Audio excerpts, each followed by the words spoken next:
네, 여러분 안녕하세요. 반갑습니다. 언제나 불편한 이슈마저도 망설임 없이 톡 까놓고 이야기하는 이슈가슈입니다. 이슈가슈는 대인관계와 처세, 그리고 가족관계, 사회생활 등 인간이 이 세상을 살아가면서 겪는 모든 문제점과 해결책을 적나라하게 제시합니다. 오늘은 자녀와 제대로 소통하는 방법이라는 주제로 여러분과 함께 이야기를 나눠보겠습니다. 구독과 좋아요를 눌러주시면 대단히 고맙겠습니다. 자, 그럼 오늘의 이야기를 시작하겠습니다. 우리는 이 세상에 태어난 이래로 죽는 순간까지 수많은 스트레스를 받으며 살아가는데요.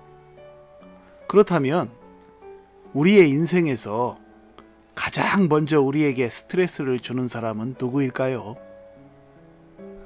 바로 부모입니다.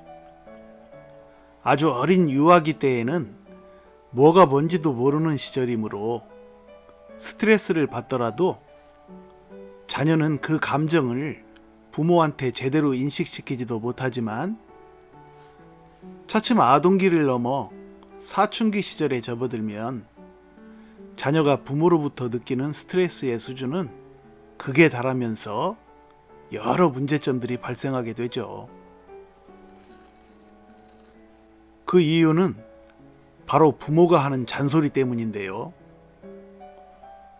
부모는 자녀에게 밤낮으로 잔소리를 늘어놓으면서도 마음속으로 또는 자녀에게 대놓고 다 너 잘되라고 하는 소리다 라고 힘주어 말하지만 그 잔소리를 멈출 생각은 안 하고서리 오히려 잔소리를 늘어놓는 자신의 행동에 대해 지극히 정성스런 부모의 자식사랑의 마음이라고 스스로를 위로하면서 큰 자부심을 갖기까지 한답니다. 부모의 그러한 자부심은 이후에도 부모로 하여금 잔소리를 그만두기는커녕 또 다른 수많은 잔소리거리들을 창조해내게 만드는 원동력이죠. 많은 학자들의 연구 결과에 따르면 부모가 주는 잔소리의 스트레스는 나이 불문하고 자녀들의 영혼에는 확실한 마이너스 요인이지만 특히 사춘기 청소년 자녀가 받는 스트레스는 다른 연령대보다 훨씬 크죠. 동서고금을 통틀어 사춘기 자녀의 양육은 모든 부모의 고민거리인 것은 사실입니다. 심지어 서양의 중세시대에는 이 사춘기를 놓고서 악령이 깃드는 시기라고까지 오해할 정도였으니 이 사춘기라는 시절이 지금껏 얼마나 다루기 힘든 미묘한 시기인지를 짐작할 수 있을 것입니다. 부모들도 모두 이 사춘기 시절을 겪어보았으니 제가 구구절절 얘기 안 해도 그 심리 현상을 잘 아실 것입니다. 그러나 중요한 것은 정작 이러한 사춘기를 겪는 자신의 자녀들의 성장통에 대해 부모들이 얼마나 정확히 이해하고 있으며 그 자녀들에게 무엇을 해주고 무엇을 하지 말아야 하는지를 제대로 알고 있느냐는 얘기입니다. 그 중에서도 특히 부모들이 사춘기 자녀들에게 하는 온갖 잔소리가 과연 자녀들의 영혼에 어떤 나쁜 영향을 미치는지를 알고 있느냐는 것입니다. 아마도 개구리 올챙이 시절 생각 못하는 것처럼 그것을 까맣게 잊고 있거나 전혀 모르고 있는 경우가 대부분일 것입니다.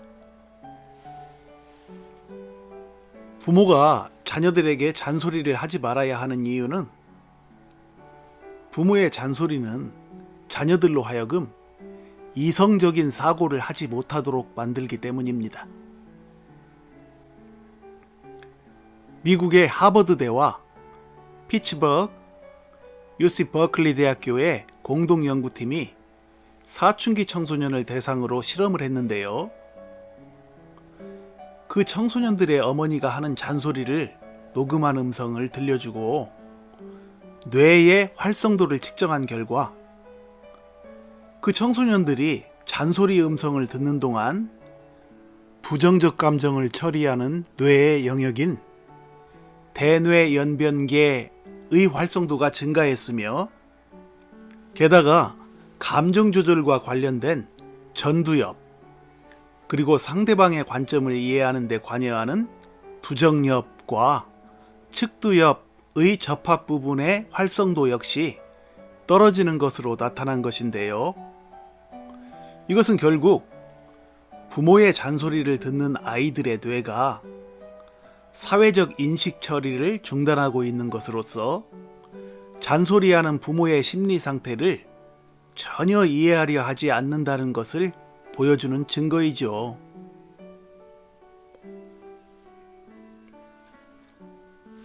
그러나 부모들은 이외에도 수많은 과학적, 의학적 증거 자료들을 제 아무리 제시한다 해도 그 순간만 조금 이해하는 듯한 제스처를 보여줄 뿐 그 순간을 벗어나면 이내 까맣게 잊고 또다시 자녀들에게 잔소리를 구구절절 늘어놓게 될 것입니다. 그 이유는 부모들이 생각하기에 그러한 증거 자료들은 각각의 부모 자녀의 상황을 제대로 알지 못하는 허울 좋은 전문가들이 주장하는 그저 그런 틀에 박힌 뻔한 이야기라고 생각하기 때문이죠. 그래서 나는 부모의 잔소리에 대해 좀 더 임팩트 있게 한마디로 정의해 드리고자 하는데요. 그것은 부모의 잔소리는 바로 층간소음과 같다는 사실입니다. 이웃 간 층간소음을 한 번이라도 겪어보신 분들이라면 그것이 얼마나 고통스러운 일인지를 잘 아실 것입니다. 시도 때도 없이 간헐적으로 위층에서 쿵쿵대는 소리, 그 소리가 들릴 때마다 놀라고 심장이 뛰며 불안 초조한 것은 물론이고 도무지 신경이 쓰여서 아무 일에도 집중할 수가 없죠.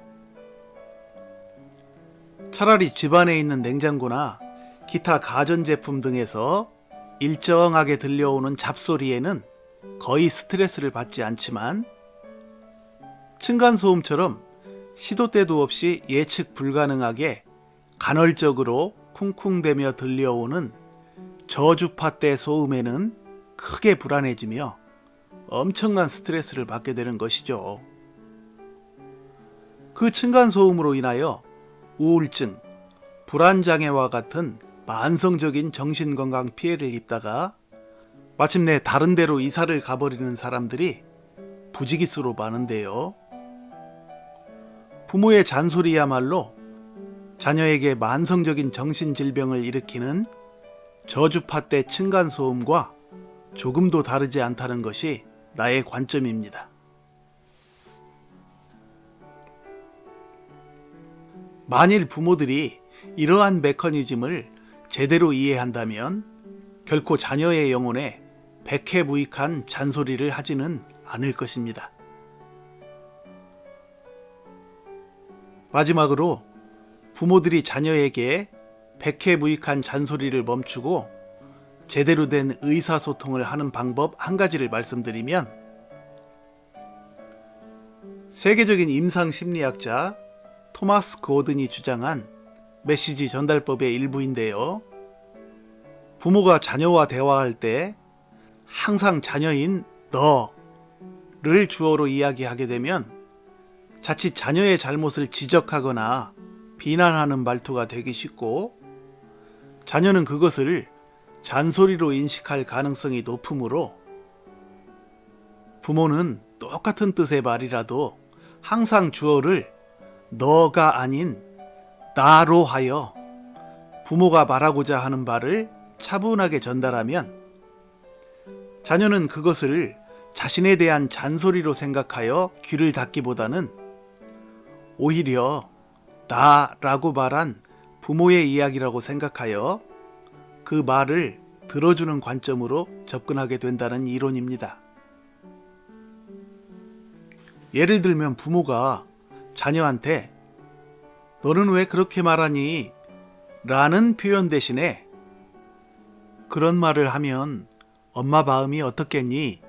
와 같은 방식으로 표현하는 것이 100배 효과적이라는 얘기입니다. 이 부분은 매우 중요하므로 부모님들은 깊이 생각해 보시기 바라며 자녀와의 여러 대화에 적용하여 꼭 실행해 보시기 바랍니다. 이상으로 부모가 자녀에게 잔소리를 하지 말아야 하는 이유 및 자녀와 제대로 소통하는 방법에 대해서 말씀드렸습니다. 영상을 보시고 느낀 점 또는 궁금하거나 기타 하실 말씀들이 있으시면 댓글로 많이 남겨주시기 바랍니다. 여러분 시청해 주셔서 감사드리며 구독과 좋아요 부탁드립니다. 다음에 다시 만날 때까지 늘 건강하고 행복하세요. 감사합니다.